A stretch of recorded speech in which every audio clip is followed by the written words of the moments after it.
नमस्कार, राजीव टाइम्स में आपका स्वागत है। मैं हूं आपके साथ ऋतु साहू।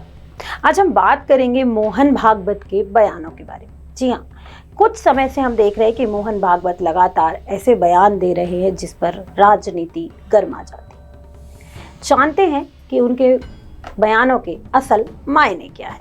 हाल ही में संघ प्रमुख मोहन भागवत ने एक बयान दिया जिसमें उन्होंने मस्जिदों में मंदिरों की खुदाई को लेकर लोगों को नसीहत दी। उनका कहना है कि हर मस्जिद में शिवलिंग या मंदिर की तलाश करना है और इस तरह के विवादों को बढ़ावा देना उचित नहीं। मोहन भागवत का यह बयान एक ऐसे समय में आया है जब उत्तर प्रदेश और कुछ अन्य राज्यों में मस्जिदों के नीचे मंदिर होने का दावा किया जा रहा है। इस बयान के जरिए उन्होंने यह संदेश दिया है कि इस तरह के मुद्दों को बढ़ावा देना समाज में तनाव पैदा कर सकता है और धर्म के बारे में अधूरा ज्ञान ही समस्याओं को जन्म देता है। भागवत का यह बयान खास तौर पर उन लोगों को जवाब था जो लगातार मस्जिदों में मंदिर की तलाश कर रहे हैं। उत्तर प्रदेश के मुख्यमंत्री योगी आदित्यनाथ और उनके कट्टर हिंदुत्व समर्थकों द्वारा मंदिर निर्माण के लिए इस मुद्दे को राजनीतिक रूप से भुनाया जा रहा है। भागवत ने अपने बयान में यह संकेत दिया है कि संघ अब ऐसे विवादों से बाहर रहकर शांति और सहमति की दिशा में काम करना चाहता है। उनका यह कदम एक नई दिशा की ओर संकेत करता है जहां हिंदुत्व की राजनीति और विवादों से दूर रहने का प्रयास किया जा सकता है।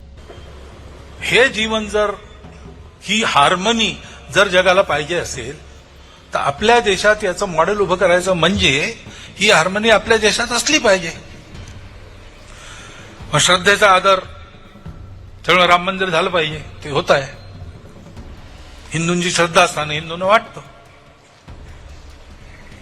परंतु असं केलं म्हणजे हिंदूमध्ये नेता होता येतं म्हणून किंवा अतिरेकी भूतकाळाच्या ओझ्याच्या परिणामामुळे अतिरेकी तिरस्कार, द्वेष, शत्रुता, संशय याच्या पोटी रोज एक नवीन प्रकरण काढणे हे कसं चालेल? हे नाही चालणार। शेवटी आपण आपला सोल्यूशन काय आहे? जगाला आपल्याला दाखवायचं है कि अपन। संतों का विरोध और संघ प्रमुख के बयान पर प्रतिक्रियाएं। भागवत के इस बयान के बाद संतों और धार्मिक गुरुओं ने तीखी प्रतिक्रिया दी। खासतौर पर जगत गुरु रामभद्राचार्य और स्वामी अभिमुक्तेश्वर आनंद ने संघ प्रमुख के बयान पर सवाल उठाए। रामभद्राचार्य ने कहा कि संघ और बीजेपी का यह बयान दूरदर्शिता से अधिक एक राजनीतिक कदम जैसा है। उनका आरोप था कि जब बीजेपी और संघ को सत्ता की आवश्यकता थी तब वे लगातार मंदिरों की बात कर रहे थे, लेकिन अब सत्ता मिल जाने के बाद वे मस्जिदों में मंदिर की खुदाई से बचने की सलाह दे रहे हैं। मैं तो यही मानता हूँ जो हमारी ऐतिहासिक वस्तुएं हैं वो हमें मिलनी ही चाहिए और हमें लेनी भी चाहिए, चाहे जैसे भी हो। साम हो, दान हो, दंड हो, भेद हो, चाहे जैसा भी हो, एकत्र होना चाहिए। पर अपने ऐतिहासिक संपत्ति थोड़ी किसी को दे देनी चाहिए। ये मोहन भागवत का व्यक्तिगत बयान हो सकता है, ये सबका बयान नहीं है। वो किसी एक संगठन के प्रमुख हो सकते हैं, हिंदू धर्म के प्रमुख वो नहीं है कि उनकी बात हम मानते रहें। वो हमारे अनुशासक रहे हैं, हम उनके अनुशासक हैं। ये कौन होते? मैं 20 बार कह रहा हूँ, हिंदू धर्म की व्यवस्था के लिए वो तो नहीं ठेकेदार है। हिंदू धर्म की व्यवस्था हिंदू धर्म के आचार्यों के लिए हाथ में है, उनके हाथ में नहीं। वो किसी एक संगठन के प्रमुख बन सकते हैं, हमारे नहीं। संपूर्ण भारत के वो प्रतिनिधि नहीं है। देवकीनंदन ठाकुर का बयान। इसी बीच धार्मिक गुरु देवकीनंदन ठाकुर ने भी संघ प्रमुख के बयान पर अपनी नाराजगी जाहिर की है। उन्होंने कहा कि जब तक हमारे मंदिर हमें नहीं मिलेंगे तब तक हमारी लड़ाई जारी रहेगी। उन्होंने विशेष रूप से काशी, मथुरा और अयोध्या जैसे धार्मिक स्थलों की सुरक्षा की बात भी कही और उन्होंने यह भी कहा कि जब तक इन मुद्दों पर निर्णायक कदम नहीं उठाए जाते तब तक वह और उनके समर्थन शांत नहीं रहेंगे। देवकीनंदन ठाकुर ने मोहन भागवत के बयान को लेकर कहा कि अगर भगवान कृष्ण, भोलेनाथ और राम के मंदिरों को हम नहीं बचा सकते तो फिर हमारे धार्मिक कार्यों और कथावाचक का क्या मतलब? सनातन बोर्ड क्यों मांग रहे हैं हम?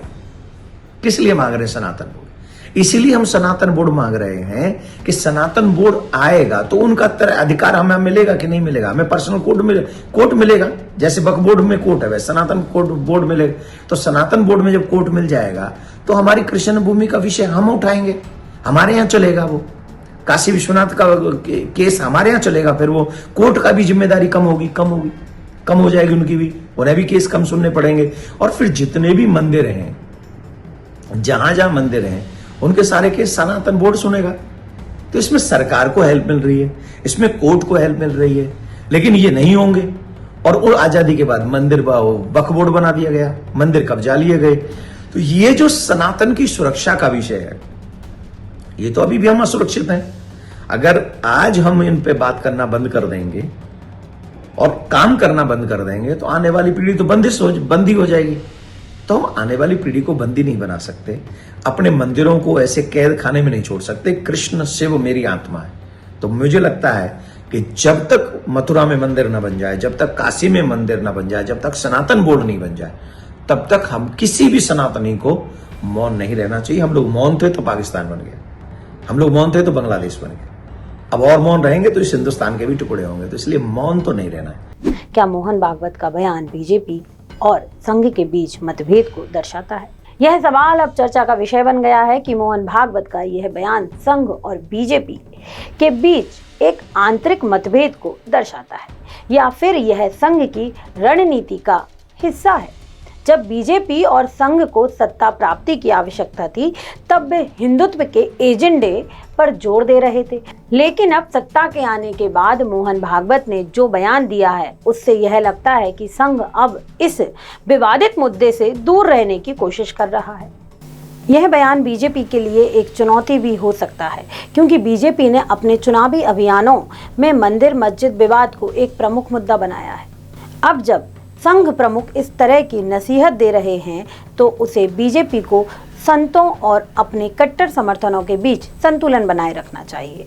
मुश्किल हो सकता है संघ प्रमुख का यह बयान। संघ प्रमुख का यह बयान इस समय महत्वपूर्ण है, खासकर जब हम महाकुंभ की ओर बढ़ रहे हैं, जहां लाखों श्रद्धालुओं एकत्रित होंगे और धर्म के मुद्दों पर व्यापक विमर्श होगा। मोहन भागवत के इस बयान से यह संकेत मिलता है कि वह विवादों से बचने और शांति की ओर बढ़ने के पक्ष में है। हालांकि यह बयान बीजेपी के लिए एक कठिन स्थिति उत्पन्न कर सकता है, क्योंकि उन्हें संघ के विचारों के साथ साथ संतों के दबाव को भी ध्यान में रखना हो। बीजेपी ना तो संघ प्रमुख के खिलाफ जा सकती है और ना ही संतों को अनदेखा कर सकती है, जो इस मुद्दे पर बेहद गंभीर है। आखिरकार क्या है? मोहन भागवत का यह बयान एक नई दिशा की ओर संकेत कर रहा है, जहां एक और बीजेपी और संघ को हिंदुत्व के एजेंडे पर ध्यान देने की आवश्यकता थी, वहीं भागवत का यह बयान उनके लिए एक संकेत हो सकता है कि वे अब इन विवादों से बचने और समाज में शांति बनाए रखने की कोशिश करेंगे। इसके बावजूद संतों और कट्टरपंथी समर्थकों के दबाव के कारण यह स्थिति बीजेपी और संघ के लिए आगे चुनौतियां पूर्ण भी हो सकती है। तो आपने देखा कि मोहन भागवत के बयानों से हमेशा राजनीति की सियासत में गर्माहट आ जाती है। ऐसा ही कुछ उनके बयानों से, लगातार जो बयान उनके आ रहे हैं उनसे वाकई में माहौल गर्मा गया है। आपको कैसी लगी ये खबर? आपकी इसमें क्या राय है? कृपया आप मुझे कमेंट करके जरूर बताएं। आप देखते रहिए राजीव टाइम्स। मुझे यानी ऋतु साहू को दीजिए इजाजत। नमस्कार।